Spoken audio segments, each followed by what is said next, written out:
பிரச்சார பொதுக்கூட்டத்திற்கு தலைமையேற்றுள்ள மாவட்ட கழகத்தினுடைய செயலாளர் செயல் வீரர் சேகர் பாபு அவர்களே,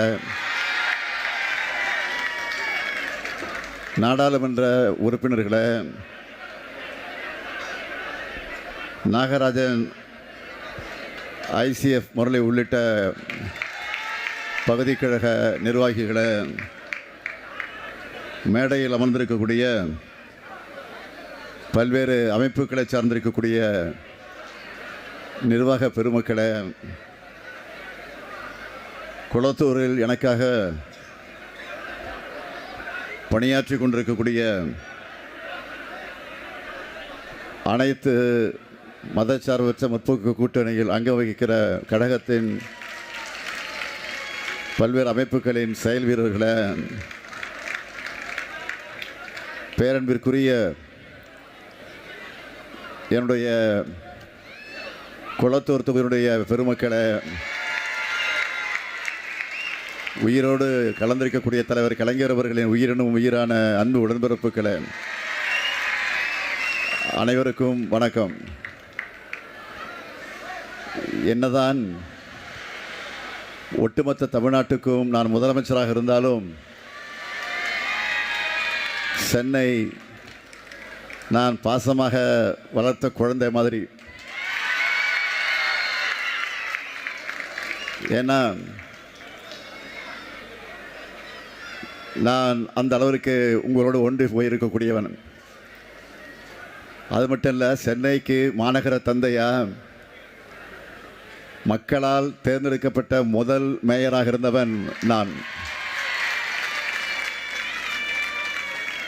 சென்னை பல கனவுகளோடு நான் உருவாக்கிய திட்டங்களால் வளர்ந்திருக்கக்கூடிய ஒரு மாநகரம். அதனால தான் அப்படி சொல்லுகிறேன். அதிலே நம்ம குளத்தூர் என்னுடைய செல்ல குழந்தை. பொங்கல், கிறிஸ்மஸ், ரம்ஜான் என பண்டிகைகளை கூட நான் உங்கள் கூட தான் கொண்டாடி இருக்கிறேன். முதலமைச்சர் பொறுப்பில் இருக்கிறதுனால நான் தமிழ்நாடு முழுக்க சுற்றுப்பயணம் போனாலும் 10 நாளைக்கு ஒரு முறை குளத்தூருக்கு வராமல் என்னால் இருக்கவே முடியாது. ஒரு வாரம் ஆனாலே நம்ம சேகர்பாபு கிட்ட எப்போ தொகுதிக்கு போகலாம், தொகுதியில் என்ன வேலை நடக்குது அப்படின்னு நான் கேட்க ஆரம்பிச்சிருவேன். தேர்தல் அறிவித்ததும் வேட்புமனு தாக்கலை பண்ண வந்த இந்த தொகுதிக்கு வேட்புமனு தாக்கல் செஞ்சுட்டு இப்போ தான் பிரச்சாரத்துக்காக கடைசி நாள் உங்ககிட்ட வாக்கு கேட்க வந்திருக்கிறேன். ஏன்னா அந்த அளவுக்கு இந்த தொகுதிக்கு தொடர்ந்து வந்து எல்லா பணிகளையும் செஞ்சு கொடுத்துருக்கிறேன். நான் செய்து கொடுத்த திட்டப்பணிகள் தான் எனக்காக இங்கே ஓட்டு கேட்டுக்கிட்டு இருக்கு. மற்ற வேட்பாளர்களுக்காக தமிழ்நாடு முழுக்க சுற்றி வந்து நான் வாக்கு கேட்டாலும் என்னுடைய தொகுதியில் மொத்தமாகவே 1 மணி நேரம் கூட இல்லை, ஒரு 3/4 மணி நேரம் சுற்றி இருக்கிறேன்.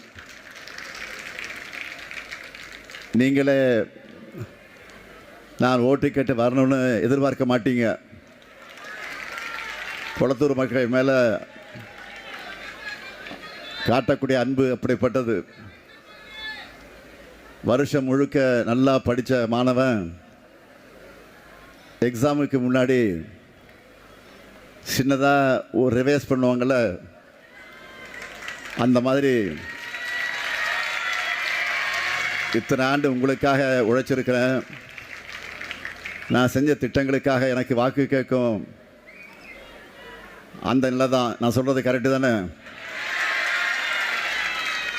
ஒவ்வொரு ஊருக்கும் போனப்போ அங்கே போட்டியிடக்கூடிய வேட்பாளர்களை அறிமுகப்படுத்தி வச்சேன். குளத்தூரில் எனக்கு நானே இன்ட்ரோ கொடுத்துக்கிறேன். உங்களுக்காக உழைச்சா இத்தனை திட்டங்களை கொளத்தூருக்கு கொண்டு வந்த உங்களின் ஒருவனான இந்த முத்துவேல் கருணாநிதி ஸ்டாலினுக்கு 3 முறை வாய்ப்பு கொடுத்தீங்க.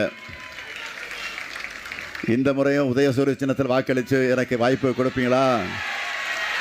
வாய்ப்பு கொடுப்பீங்களா? கொளத்தூர் வேட்பாளர் முத்துவேல் கருணாநிதி ஸ்டாலினுடைய வெற்றி, என்னுடைய வெற்றி உறுதியா? உறுதியா? உறுதியா? இன்னும் சத்தமா? நன்றி. ஏற்கனவே ஒரு மாடல் தொகுதியாக கொளத்தூரை மாற்றி வச்சுருக்கிறோம். இன்னும் சிறப்பாக உயர்ந்த கொளத்தூராக உறுதியாக மேம்படுத்துவேன். நிறைய பேர் என்கிட்ட மற்ற ஊர்களை விட நீங்கள் சென்னைக்கு நிறைய திட்டங்களை கொண்டு வர மாதிரி இருக்குன்னு என்னிடத்தில் சொல்லுவாங்க. நான் எல்லா ஊரையும் சமமாக தான் பார்க்குறேன். எல்லா மாவட்டத்துக்குமே அந்தந்த பகுதிகளுடைய மக்கள் தொகைக்கேற்ப திட்டங்களை செஞ்சு கொடுத்துட்டு தான் இருக்கேன். இருந்தாலும் ஏன் நிறைய பேருக்கு அப்படி தோணுதுன்னு நான் யோசித்து பார்த்தேன். அப்போ தான் புரிஞ்சுது. கடந்த அதிமுக ஆட்சியில் 10 ஆண்டு காலமாக சென்னை முற்றிலுமாக புறக்கணிக்கப்பட்டு இருந்துச்சு. மாநிலத்தில் அதிமுக ஆட்சி இருந்தால் கூட சென்னை வளரணும்னா திமுக தான் வேணும்னு சென்னையின் தீர்ப்பு எப்போவுமே சாலிடாக திமுக பக்கம் தான் இருக்கும். அதனாலேயே சென்னையை பழிவாங்கிற மாதிரி அதிமுக ஆட்சியில் பாராமுகமாக செஞ்சு வச்சுருந்தாங்க. நம்ம தலைநகரையே தவிக்க விட்ட ஆட்சி தான் அதிமுக ஆட்சி. சின்ன மழைக்கு வெள்ளத்தில் உங்களை தத்தளிக்க விட்ட ஆட்சி அதிமுக ஆட்சி. புதுசாக எதையாவது செய்யலைனாலும் பரவாயில்ல, முந்தைய திமுக அரசில் நாம் உருவாக்கிய கட்டமைப்புகளை கூட சீர்குலைச்சு வச்சுருந்தாங்க. சென்னையை தேங்கவும் வளர்ச்சிக்காக இயங்கவும் வச்சுட்டு போயிருந்தாங்க. சென்னைக்கு சமமாக இருந்த மற்ற மாநகரங்கள் நகரங்கள் எல்லாம் 10 ஆண்டு அதிமுக ஆட்சியில் வேறு லெவலுக்கு போயிருந்தாங்க. அதை சரி செய்கிற மாதிரி இப்போ நம்மோட கடந்த 5 வருஷத்தில் மலமலன்னு சென்னையோட எல்லா பகுதிகளிலையும் மேம்பாலங்கள், மெட்ரோ பணிகள், பூங்காக்கள், நூலகங்கள், முதல்வர் படைப்பகங்கள், மழைநீர் வடிகால்கள், நகர்ப்புற வாழ்விட மேம்பாட்டு வாரியம் சார்பில் ஏழைகளுக்கு அடுக்குமாடி குடியிருப்புகள், மையப்பகுதியிலேயே விளையாட்டு மைதானங்கள், குத்துச்சண்டை அகாடமி, நவீன பேருந்து நிலையங்கள், தாழ்தள பேருந்துகள், மின் பேருந்துகள், ஏசி பேருந்துகள், இப்படி லிஸ்ட்டு போட்டால் போயிட்டே இருக்கும். அந்த அளவுக்கு வேலை பார்த்துருக்குறோம். அதுவும் வட சென்னை வளர்ச்சி திட்டம் என ஸ்பெஷலாக கொண்டு வந்து 8000 கோடி ரூபாய் ஒதுக்கி உட்கட்டமைப்புகளை மேம்படுத்தி வட சென்னையோட இமேஜையை மாற்றிட்டோம். நிறைய பேர் இப்படி நான் உருவாக்கிற இடங்களுக்கு போய் பார்க்குறப்போ நம்ம சென்னையில் இப்படி ஒரு வசதியாக எப்படி இருந்த இடம் இப்படி மாறி போச்சு அப்படின்னு ரீல்ஸ் எல்லாம் போடுறாங்க. அதையெல்லாம் பார்க்கும்போது எனக்கு ஏற்படுகிற மகிழ்ச்சியை விவரிக்க வார்த்தைகளே இல்லை. இப்படியாக அதிமுகவோட 10 ஆண்டு ஆட்சியில் கண்டுகொள்ளாமல் இருந்த சென்னைக்கு தலைநகருக்குரிய கவனத்தை செலுத்தி இப்போ தான் அது நிமிர்ந்திருக்கு. நம்ம ஆட்சியில் தலைநகரை தலை சிறந்த நகரமாக மாற்றியிருக்கிறோம். அதனால் அடுத்த கட்டமாக நேற்று முன்தினம் சென்னை சூப்பர் 6 என்ற பெயரில் ஒரு சிறப்பு செயல் திட்டத்தையும் அறிவிச்சிருக்கிறேன். ராபின்சன் பூங்காவில் கட்சி தொடங்கின நாளிலிருந்து சென்னை திமுகவின் கோட்டையாக விளங்குகிறது. யாராலும் உடைக்க முடியாத கோட்டை.